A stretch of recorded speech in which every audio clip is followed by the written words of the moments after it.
Ethan Winters. Welcome. Resident Evil is a big franchise, spreading across 25 years worth of video games and 19 years worth of movies. The first game, released in 1996, was in the front lines of paving the way for a survival horror golden age, soon to be joined by the likes of Silent Hill, Dino Crisis, Parasite Eve, Fatal Frame, Siren, and more.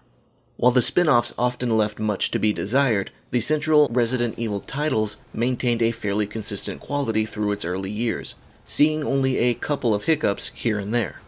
However, things changed with the release of Resident Evil 4, a game that sought to break the chains of the old RE formula and create a new experience that hopefully offered the same old scares, but now with combat that was actually fun, engaging, and rewarding to play. It was an instant classic upon release, garnering a level of acclaim and financial success that few other horror games could even graze, and it set the entire survival horror genre on a massive paradigm shift towards action, whether Resident Evil fans, or genre fans in general, liked it or not. If you'd like to hear me discuss the controversial transition in significantly more detail, check out my What is Survival Horror video, where I also discuss what I believe to be the primary characteristics of a survival horror game. But getting back on topic, as the years passed, more high-profile horror IPs either found success in a similar action transition or failed in the attempt. Resident Evil continued to escalate things with Resident Evil 5 and 6, which most fans likely wouldn't consider survival horror anymore, but straight-up action horror. Despite the financial success of the latter title, its reception was quite middling for a mainline RE game, as more fans became disillusioned with the lack of true survival horror mechanics. However, after a 4.5-year-long wait, Capcom finally decided to bring the series back to its roots with Resident Evil 7. It no longer featured explosive set pieces or plentiful ammunition to mow down dozens of enemies in big arenas. It was a small, contained experience that was reminiscent of earlier games, and longtime fans were very appreciative. This continued with a fantastic remake of Resident Evil 2, now considered to be among the best in the franchise, including by me. And then it was followed up by the expected remake of Resident Evil 3, which unfortunately was far more divisive, as it seemed to regress back to unwanted old habits and removed more content that was in the original game than what was added. But despite the fallout of RE3 Remake, fans were still extremely invested in the upcoming Resident Evil Village, whose announcement took the world by storm thanks to its thematic throwbacks to Resident Evil 4, and mostly to one of its antagonists, Alcina Dimitrescu, who is affectionately referred to as Tall Vampire Mommy. She unleashed quite possibly the biggest tsunami of thirst among the gaming community since probably Nier Automata's 2B. Regardless of her existence though, many people were very hyped up for the next chapter in Ethan Winters' story. And now it's finally here. I played it, I finished it, multiple times in fact, and now I can talk about it. So without any more stalling, let's dive into the review. Resident Evil 8 picks up a few years after the events of 7. We once again take control of Ethan Winters in a first-person perspective, now living a new life in Europe with Mia and their infant child Rose. While the events of the previous game still loom over them and they attempt to move past it, unfortunately a futility at the moment, they try to stay free from more horrific experiences. Sadly, this new life is cut short when a special operations team led by Chris Redfield assaults their home, leading to Mia being murdered in cold blood and Rose kidnapped. However, on the way to delivering Ethan and Rose to a different location, their transport vehicle is attacked, and the team who took them was left slaughtered, with Rose being gone completely. This leads Ethan to a nearby village in an attempt to find his daughter, only to quickly discover something far more sinister is afoot, and the region is under strict control by 4 mutated lords governed by the mysterious Mother Miranda, who is worshipped by the locals. Ethan Winters isn't necessarily a super standout protagonist when he's among the likes of Leon Kennedy, Jill Valentine, Chris Redfield, and Claire Redfield, but he was generally well received as more of an everyman back when Resident Evil 7 released, with the intention of bringing the series back to its horror roots. However, in Village, Ethan feels like more of a person. He's more emotive, more driven, and shows an adequate amount of confusion, shock, and disgust at some of the horrific things he's seeing, whereas he seemed strangely stoic throughout the events of his last game. Now, however, Ethan is the primary driving force behind Village having a more emotionally resonant story than most, if not all, other Resident Evil games, and his interactions with others feel like they have more weight as a result. In fact, a lot of the new characters introduced in Village are very colorful and charismatic, some of them surprisingly so. I liked the merchant in Resident Evil 4, for example, yet I didn't expect to like the Duke as much as I did. The main villains of the game also have a lot going for them.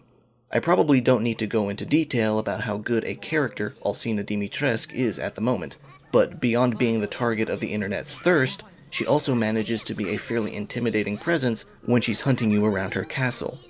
Heisenberg is a seemingly free-spirited guy who marches to the beat of his own drum and doesn't take his role as one of the four lords as seriously as the others.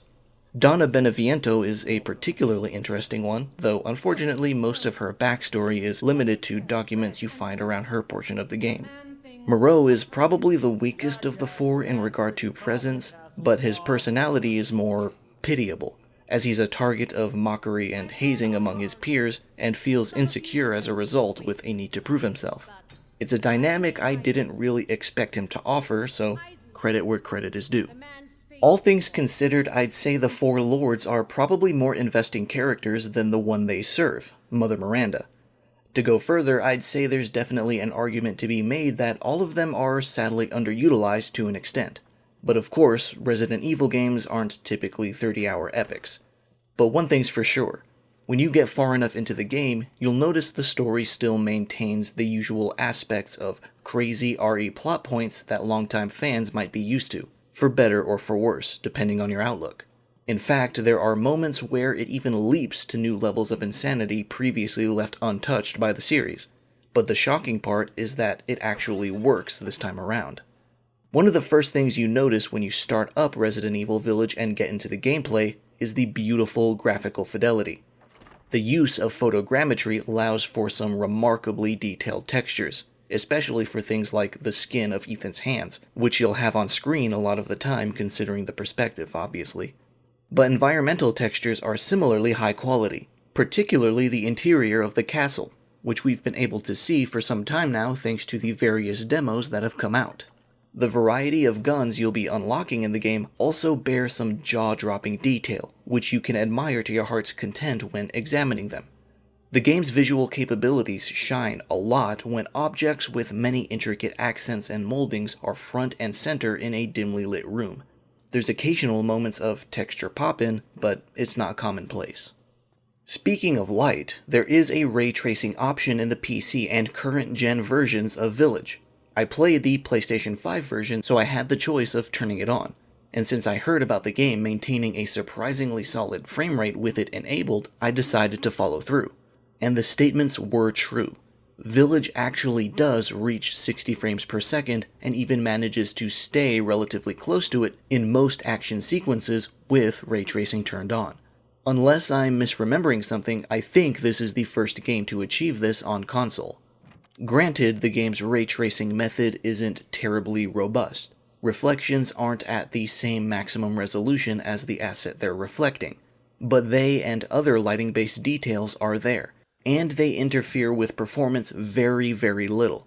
Of course, that 60 FPS isn't 100% rock solid all of the time, but big drops are quite few and far between. I turned on ray tracing when I first started the game, and I've left it on since. And this is all accomplished with, I believe, native 4K resolution. Of course, some people might prefer to keep ray tracing off simply to maintain that 60 FPS more solidly, or simply because they like the non-ray trace lighting more, as having it disabled makes some rooms darker and moodier. The technological stuff doesn't stop there. The 3D audio in Village is also superb, and adds an intense and engrossing extra layer of immersion and tangibility to the world. It's brought to another level thanks to the virtual sound option, which adds subtle ambient noises coming from all around Ethan that otherwise aren't present. If you want the purest experience possible, this game definitely begs to be played with good headphones on. And then there's loading times, which are basically non-existent.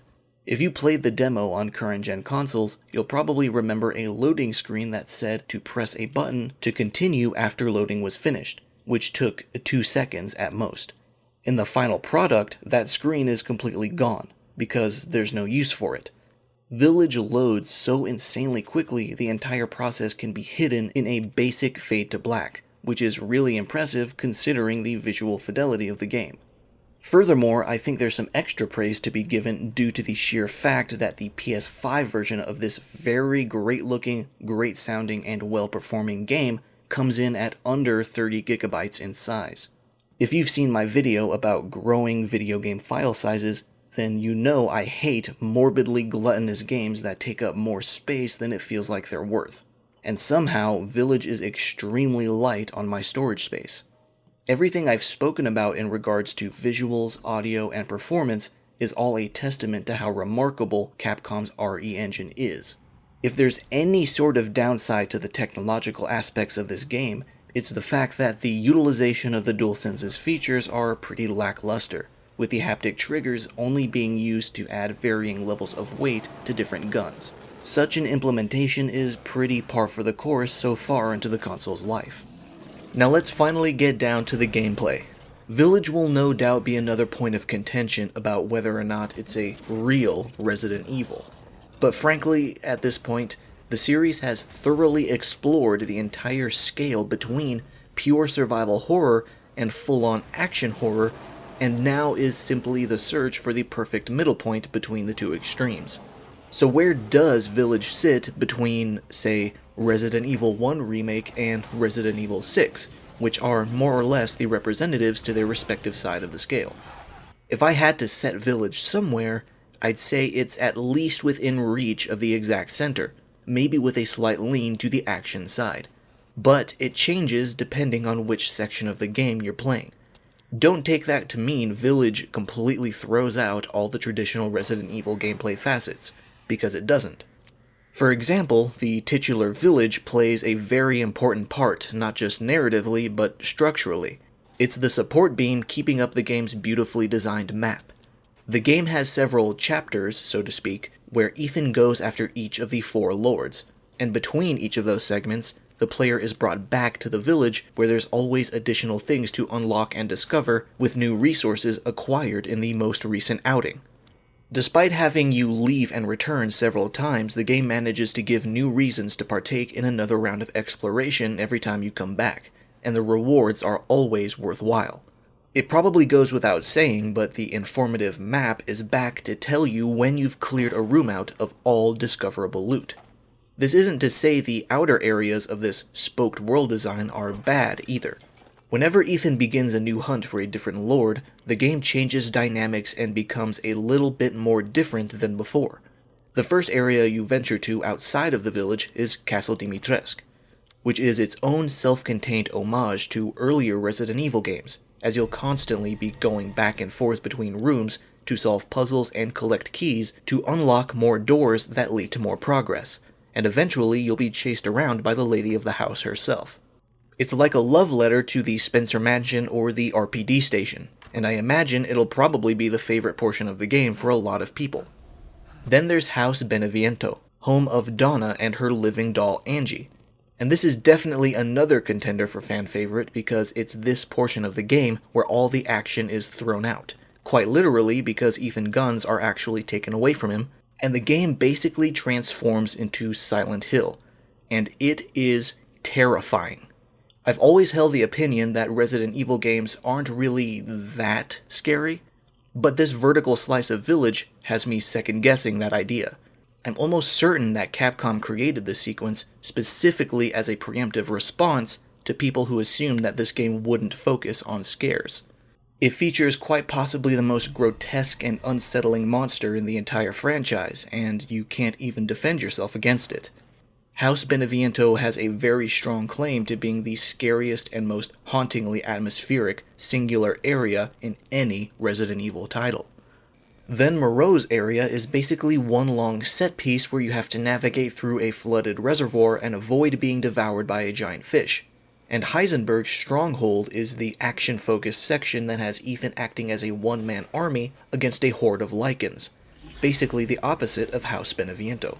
Each of these chapters has their own little theme going on about them, and they're all very different and create a constant pace that rarely ever drags. This is important because one of the trademarks of Resident Evil is replayability, and bad pacing can cripple that. But after playing through the game more than once, I feel like there's nothing to worry about on that front. The more open and explorable sections, like the village and castle, can be completed fairly quickly in replays, and the linear portions, like the reservoir and House Beneviento, can be dashed through in mere minutes, so nothing is at risk of overstaying its welcome, which is fantastic because one of the biggest pacing killers in any game is having one or two specific spots that are always a slog, no matter how many times you've done them. I will say though, Village does continue the series staple of the first one or two areas being the best areas in the game. The village itself and Castle Dimitrescu are, without question, the coolest and most interesting locations, and everything that follows afterward is still good, just not as good. It's kinda weird that this is such a consistent trait of Resident Evil games, but I suppose that stems from the fact that it's usually the first area that's really open and explorable, which is what people tend to enjoy the most. And then there's combat, which still feels like a modern Resident Evil game despite the switch in perspective. If you've played any of the games since RE7, then you pretty much know what to expect. The same mechanics from other games are mostly present, especially critical hits that make the enemy's head explode on impact. Obviously, the first-person view does make things a bit more tense when you find yourself in the process of getting cornered, but you can mitigate damage by blocking beforehand, which is useful and can prevent you from an untimely game over. However, there's a second layer to this. If you press the block button again during the block, you can push the enemy back, which often staggers them for a brief moment so you can gather your bearings.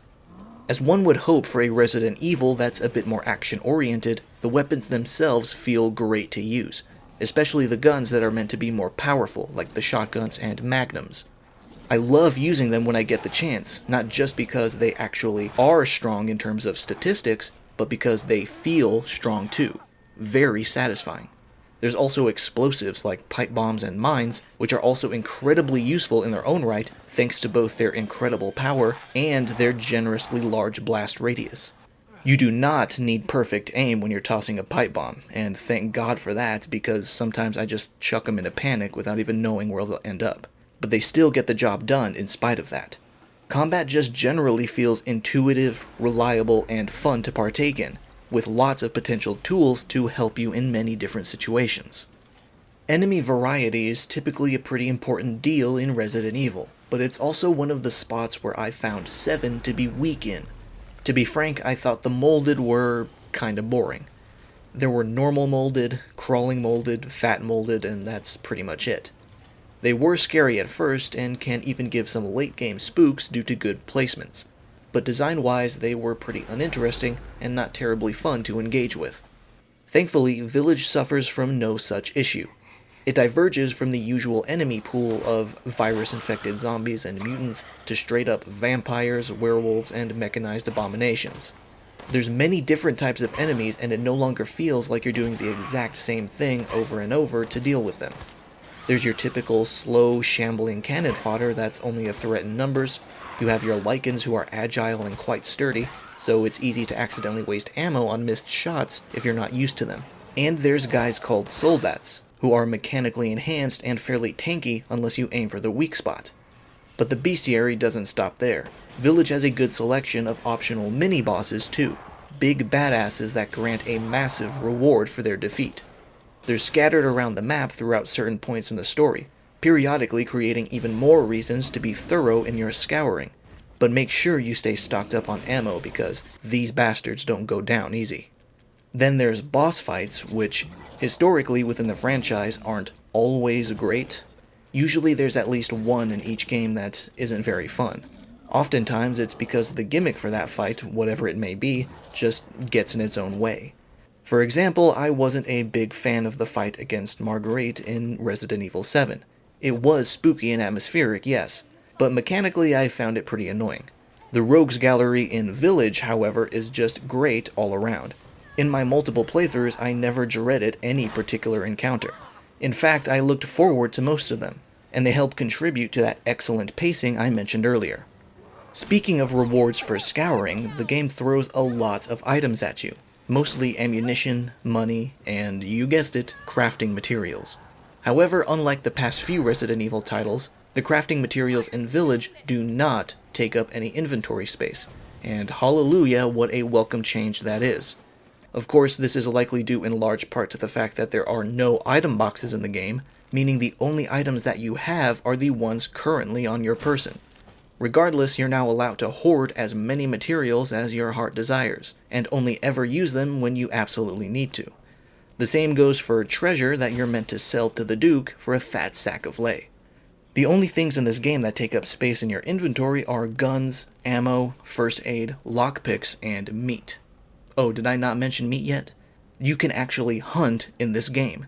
You look for chickens, pigs, goats, and fish all over the village, and then you kill them and give their meat to the Duke, who will create dishes that offer permanent stat increases that carry over to New Game Plus. It's probably the best and most immersive way the series has ever incorporated the stat increase mechanic.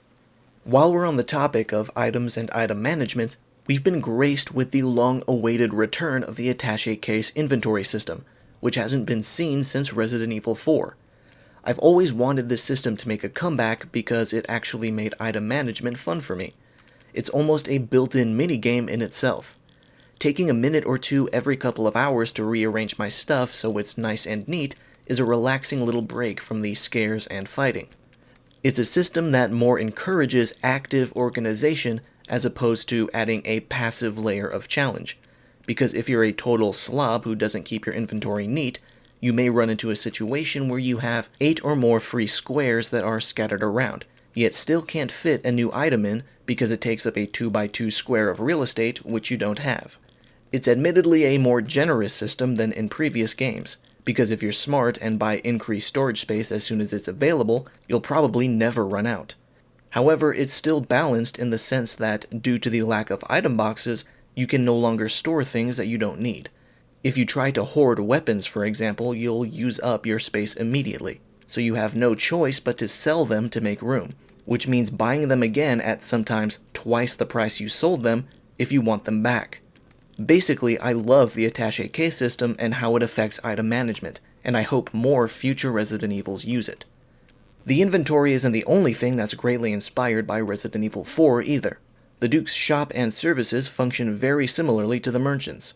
He offers upgrades to your weapon's stats, has new stock available periodically, and you can sell basically anything you have in order to make some extra money. Duke is essentially your best friend throughout the entire journey, both mechanically and narratively. Outside of the story, there's an additional game mode to indulge in, the Mercenaries. There's 4 locations, each with a normal and hard variation, for a total of 8. Each location has between 2 to 5 stages, and between each stage you're given the opportunity to visit the Duke and select your loadout for the battle to come. The point of the challenge is to kill as many enemies as you can as quickly as you can so you can keep up a score multiplier while also keeping the time counter high for a bigger end stage bonus. Just like in the story, enemies drop money and there's more ammo scattered around the map. There's another layer added by offering abilities, which are power-ups that last for all stages of the location, and depending on the loadout you're using, they range from useless to totally busted. However, every ability orb you break, the game offers 3 randomly chosen abilities to pick from, so there is an element of RNG here that could cripple your performance. It's a decent distraction from the main story after you've completed it, or at least starts off as much. The normal variations of locations can be pretty fun thanks to a modest but nowhere near complete selection of weapons. The hard variations, on the other hand, can be pretty challenging, though not always in a good way. The game just forces you to use the pistol as your only choice for a main weapon, and the rest of your success depends entirely on luck to acquire the most broken abilities, and complicated level layouts, namely the factory, make navigating pretty annoying when you're trying desperately to find where the next group of enemies spawned so you can keep your combo up, because there's a set number of enemies and they don't just pop up nearby. What starts off as a fairly enjoyable minigame in the first few levels becomes an exhausting chore very quickly, especially if you're trying to get an SS rank on all locations to unlock the LZ Answerer weapon. There's no character selection here either, it's just Ethan. So if you thought you would unlock the ability to play as Chris or whatever, you're gonna be disappointed.